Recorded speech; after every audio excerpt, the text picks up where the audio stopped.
Part 2 of Chapter 8, French for Reading.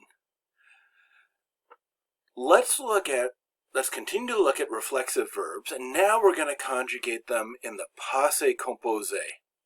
Now, the unique thing about the reflexive verbs is that they're all conjugated with être as the auxiliary verb. So we have the sentence, je me couche, I go to bed. We're going to put the past participle there, and we're going to put the helping verb être, je me suis couché.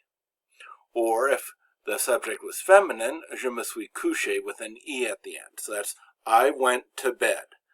So if the reflexive verb is a direct object, the past participle will agree in gender and number. You don't really have to worry about that for translating, but that's what's happening here.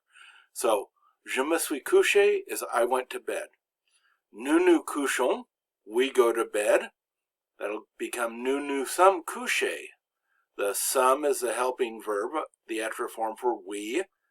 Couché, we went to bed. Here's a short exercise. Write down the translation and then see if you get them right.